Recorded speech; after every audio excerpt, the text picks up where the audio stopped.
Hello, viewers, and we would like to welcome you here in our Vabadusa podcast. And today, our guest is Olga. She is a principal of our school of Vabadusa Kool. And hello, how are you doing? Fine, thank you. I'm really glad to be here with my students. Wow, it's wonderful to hear. And today we will discuss a lot of things, such as Olga as a principal of our school, her maybe past, and we will discuss also our school. So I think it would be nice to ask you, first of all, why did you decide to become a principal of the school and how it happened? Actually, this is like a difficult story because when I studied at school, of course, I didn't think about that I want to be a principal.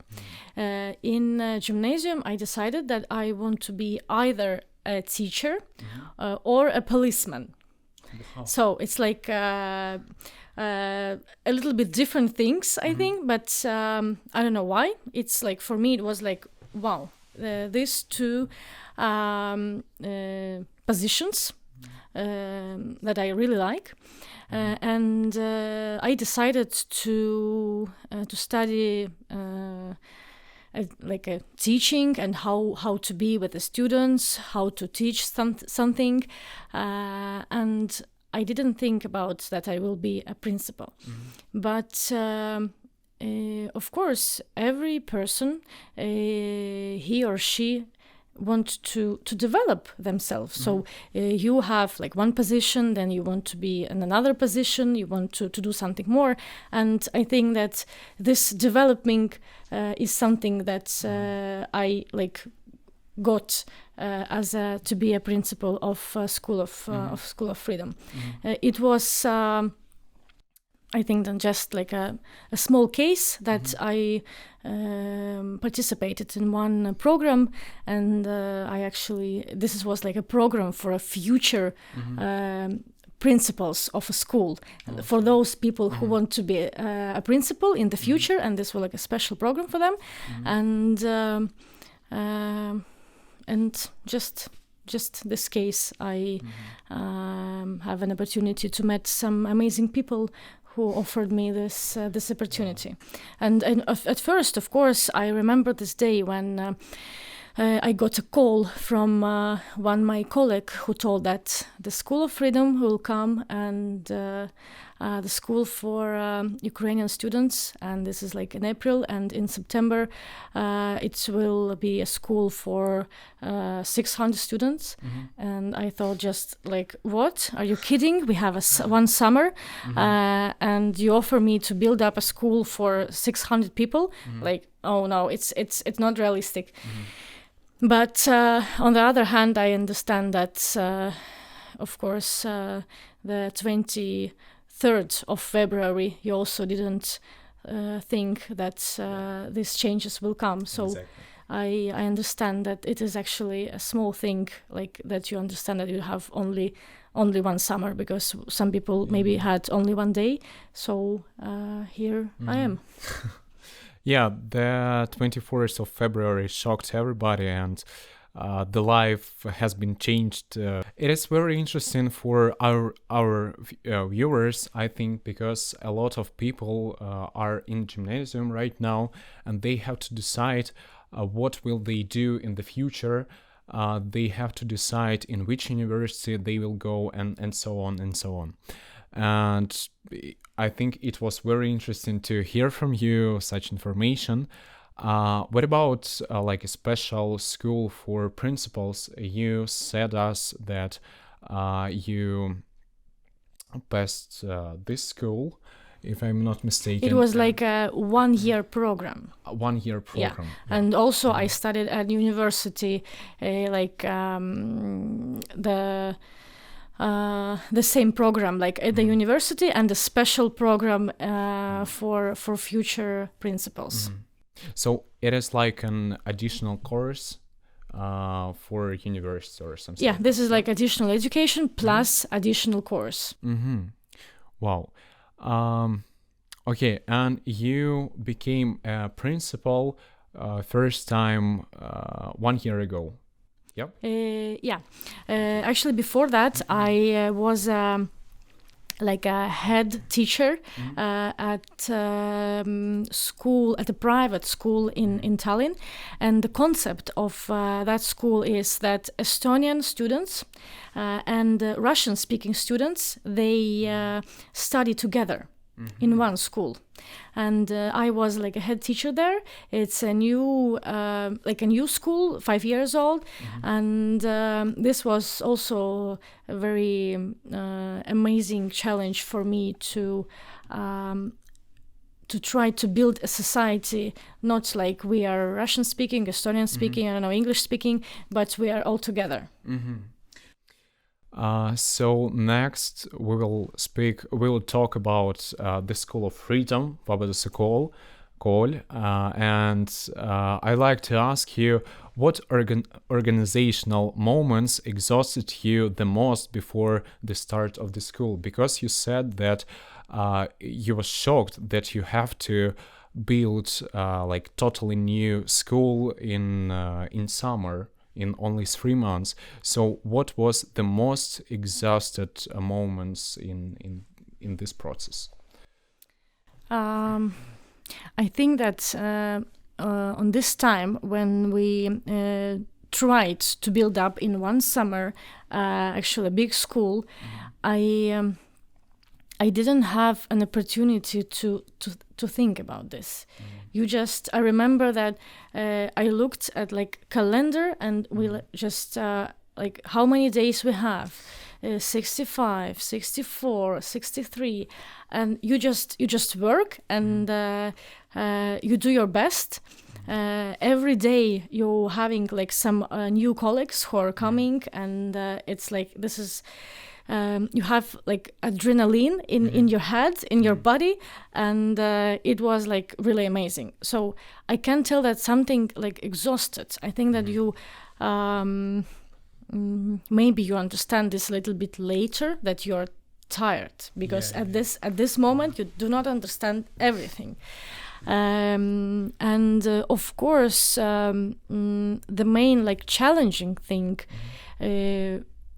on the other hand, I have like these challenges every time, every day, every minute, I think. So we have some problems. We think about curriculum. We think about how to integrate more Estonian culture and so on and so on and so on. So I think that I can talk about this like 2 days.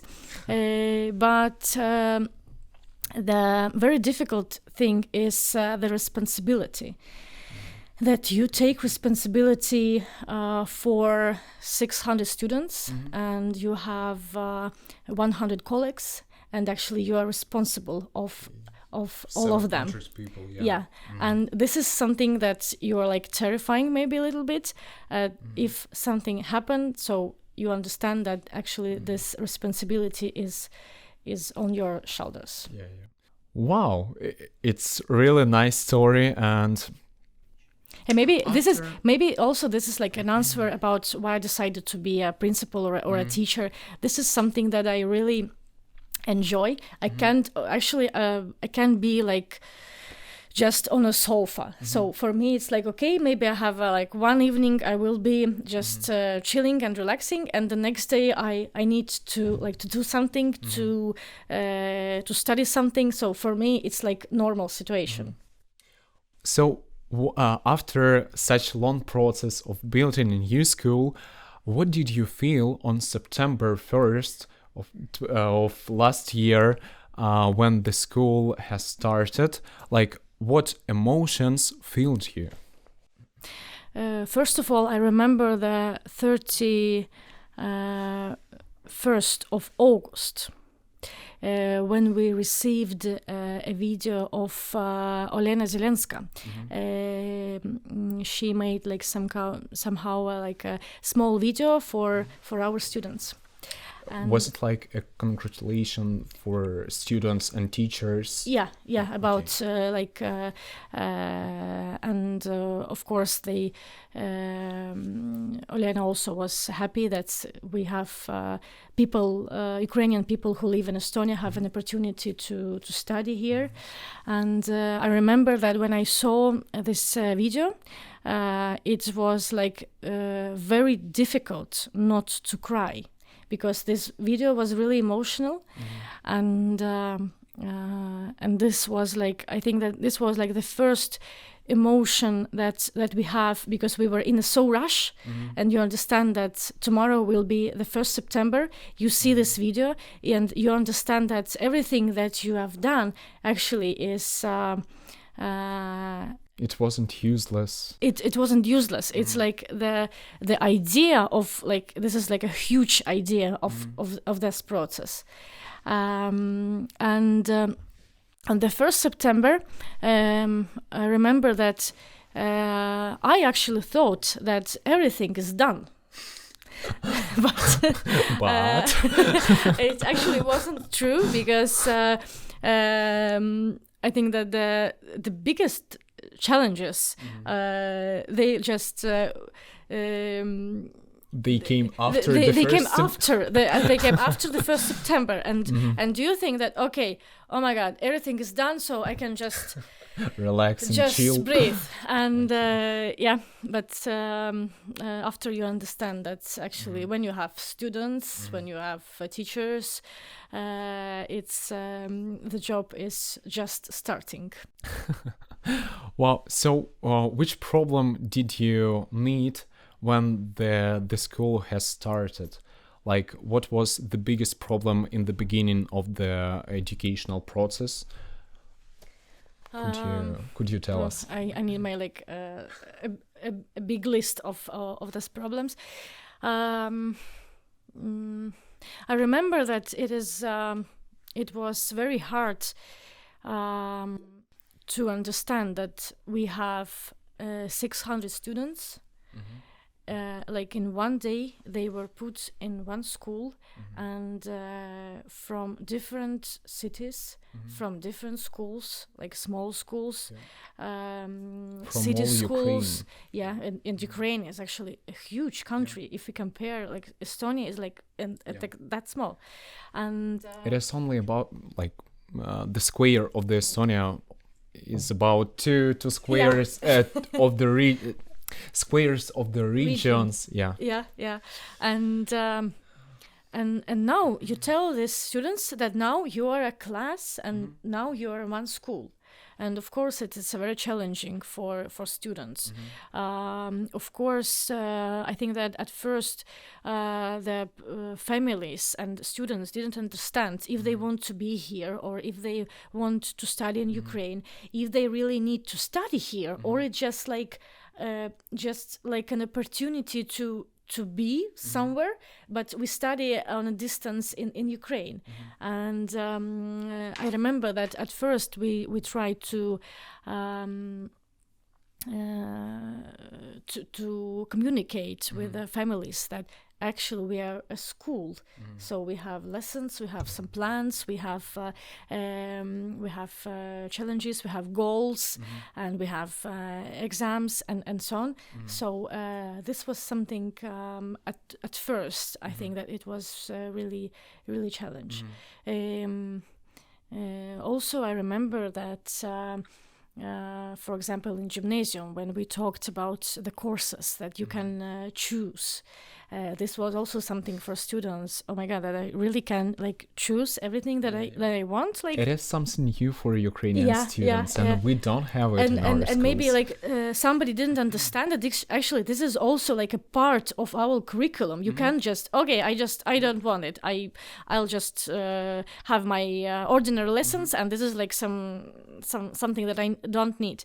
But and at first it also was like challenging, and but I think that this is a very good part of our curriculum, that every student needs to make some choice, to understand what he or she needs.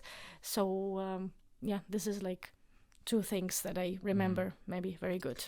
So, what's the difference between, in your opinion, what's the difference between Ukrainian students and Estonian students? Maybe they don't understand something that exists in Estonia, or they don't know something. They didn't have something in their schools. Maybe you not noticed some differences. From the one hand, if we compare with the like age or some challenges, actually I think that the challenges are approximately the same. But on the other hand, of course, as we have like different curriculum and as this opportunity like to choose something, this is more familiar, I think, that for Estonian students. I think that Estonian students maybe are more brave to tell something if I something do not like, or I don't understand something, that I brave to speak up and to ask, To discuss. As I think, but I can compare with that schools that I have been working before. Yeah. But I think that Ukrainian students are, of course, more emotional, more open, and in some cases, you're also actually very brave. And I remember that. The last year on January, me and my colleagues, we went to one new school, one new gymnasium, and then we talked about students' council, if they have it or not. They actually also opened on September, and they told us that oh no, in January we don't have students' council because we are a new school, and our students, they are just looking, they are just trying, they do not have opportunity like to show who they are. But in our school we had like students council, so active students, different concerts, different organizations, and then we understand that you are like very, very active, and you are brave like to do something. To do something like just okay, why not? So I really like it. Is it like risky to think in such way, like why not? We have to do it, or how do you think? Is it because of the different feeling of the risk, or how do you think? Maybe sometimes it can be risky, but if you ask me, I really think that everyone needs to try something new, and you can try. If you don't try, so you don't understand if it's like something that you can deal with or not. Maybe it is a little bit personal, but what do you dream about? Do you have any long-term goals, or I don't know, you want to do something in the future? Like, yeah, what do you dream about? This is a good question, because I think that every person like has to have some kind of dream, because if you don't like have an opportunity to develop or just to achieve something. Actually, I had last year I had a dream of a dog, and now I have my my small pug. So it's like dreams come true. But now I think that I want. I think about like some kind of like balance in life. So I think that everything should be like in balance. So you have like a balance in life. You mean like work-life balance, or it's like it's actually connected with all things. So it's every time you want like something more. For example, if I have like one kind of a car, I want like the another car, the bigger car. If I have like apartment, I want like a bigger apartment. Or if I have like a house, I want like a bigger house. So I think that something that I want like to achieve is like you are like in balance and you really like that you have and of course you can think about some things that I can be better or something, but at first I think that this like work and life balance should be the balance that you do not want to something more and more, but you just can enjoy something that's that you have already have. Yes. Which of your dreams have already come true? The dog is like dog, is a one dream. I think that's something that if I now sit here in like in a school that I can be responsible for, that I really enjoy my something that I do. I have like amazing students. I have friends, and I think that's like. This is something that I like enjoy now, and one dream maybe actually the at this time the last week I was in I was traveled in I was in such place like Costa Rica. Costa Rica, oh my gosh.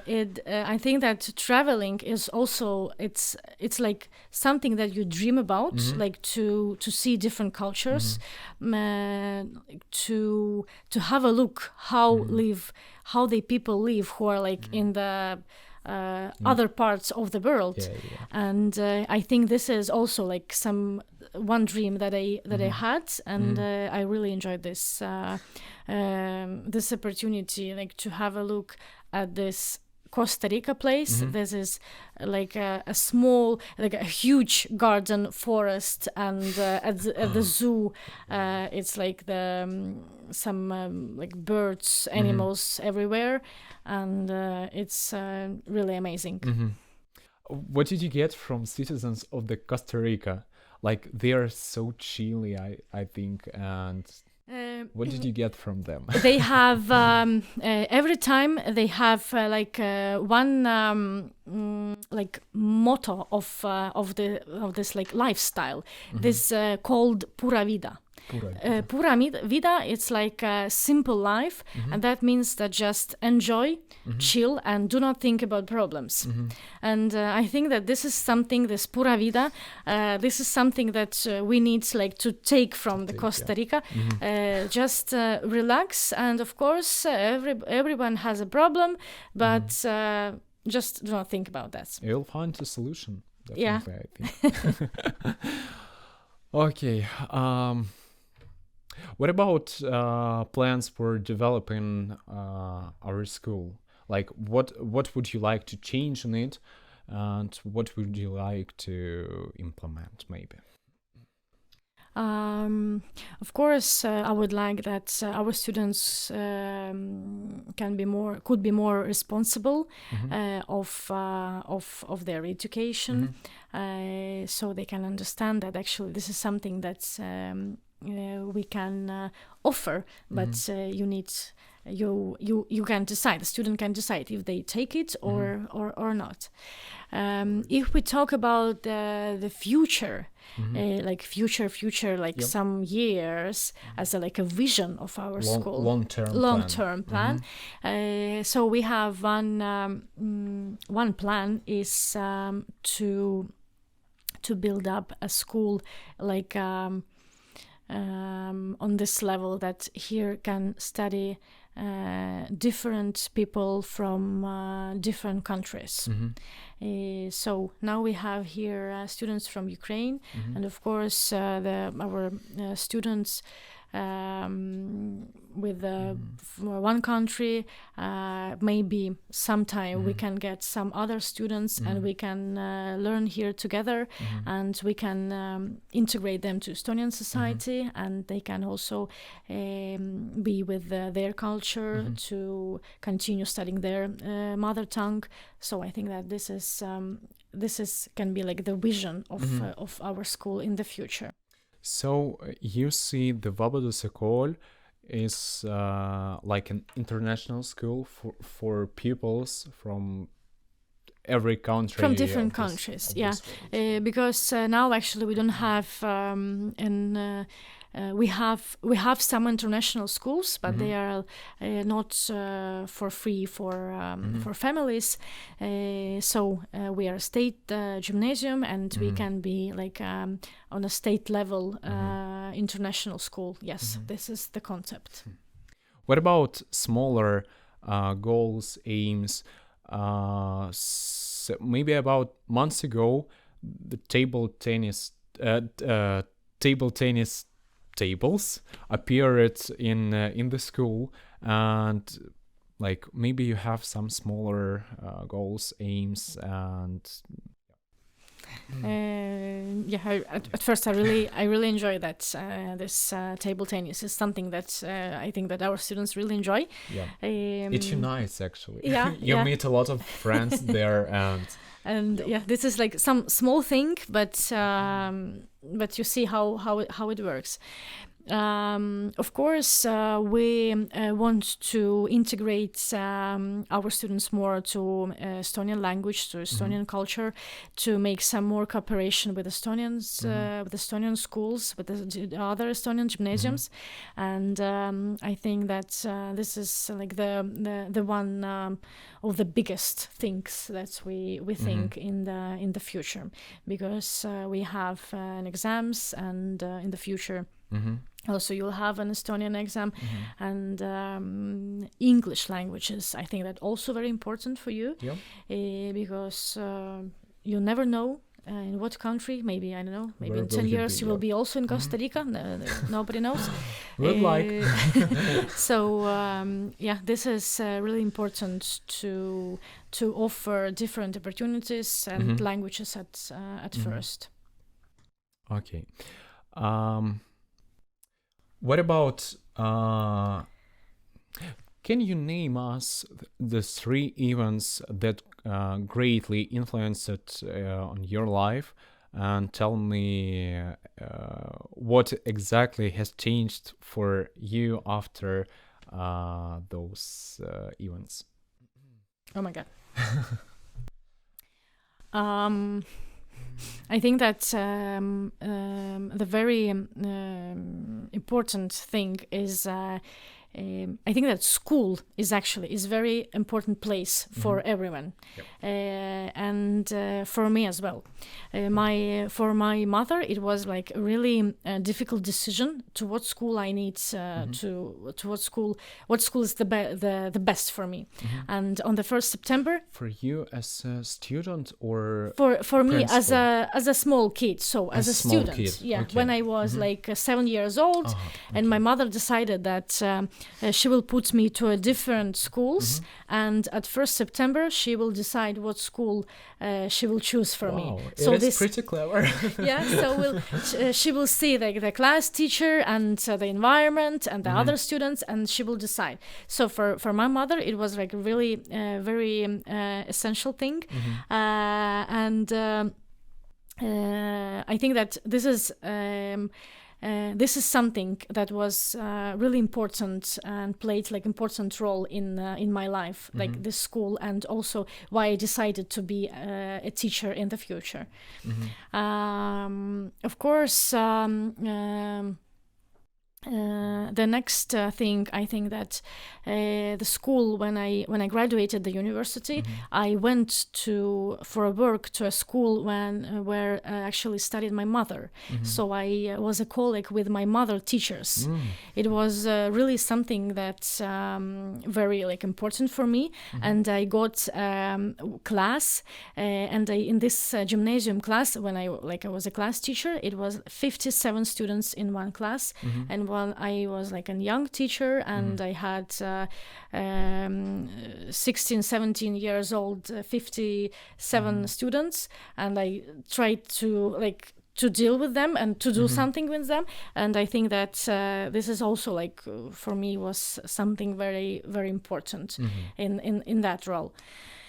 And the third thing, I think that of course this place, the School of Freedom, is something that 360% like changed my life. This is I really know that for me it was a hard decision to if I accept this or not, but I'm glad that I accepted it.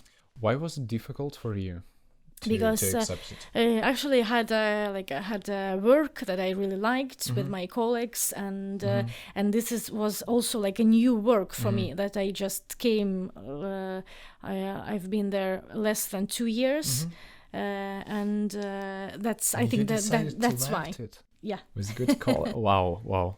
It is a very brave decision, and we really like to see you here on the post of the principal of our school. And yeah, it is very cool. If you wrote a book, what would you write there? And by the way, do you have a plan? Do you have plans to write a book, your own book? Actually, I didn't. But before that question. I never thought about this, but I think that it can be like some comedy or something. Comedy. Maybe just written in that way with a humor, because I really like people with a humor. I really also like to use humor very much, and I think that it can be like something with a humor. But I really didn't think about that.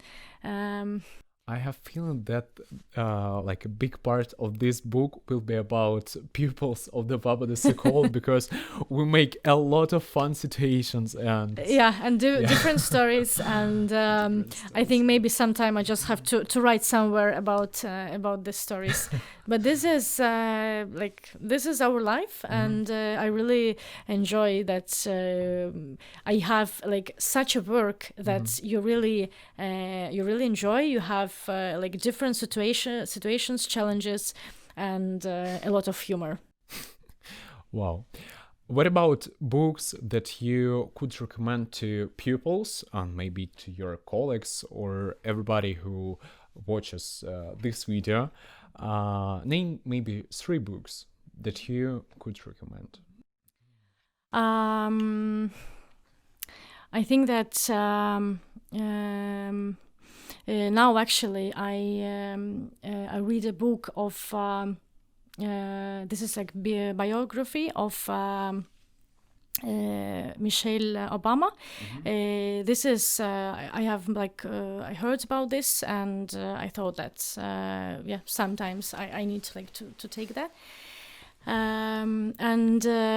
Actually, for me, the both books are, because she wrote like 2 books. It is like something that I really enjoyed, and this is like also something that you understand how like the ordinary people from ordinary families can achieve something. This is like very inspiring. Of course that maybe this is like an ordinary thing, but for me, Small Prince, it is like something that I think that it doesn't matter what age you have, you can read it and you can find something. And I think that I want to recommend Estonian books as well, because this can be something also interesting. On my table, I actually have a book of the person of his name is Lauri Räpp. He writes like small texts or like some kind of with a rhythm, but this is like very connected with the real life, and they're really inspiring, this like small texts. And you just, maybe sometimes you're just tired and you open this book in some page and you just learn something that can make your mood better. I really like it. So is it like a motivational book or or inspirational? This is I think that this is like a book for doing your day better. Okay. And we are recording it this podcast before the Christmas, so we could congratulate our viewers with this holiday. So what would you say? As we have mainly talked about dreams, so I would like that every dream can be a true someday, and it doesn't matter if there's like something small or something big, just dream. But I think that it doesn't.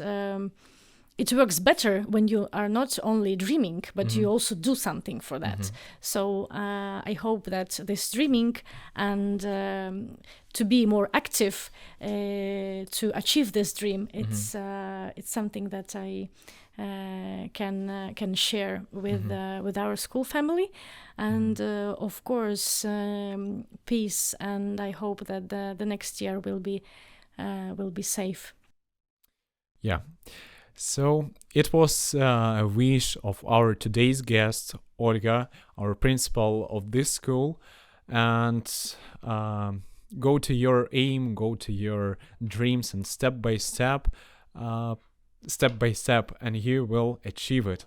And thank you for watching, and see you later.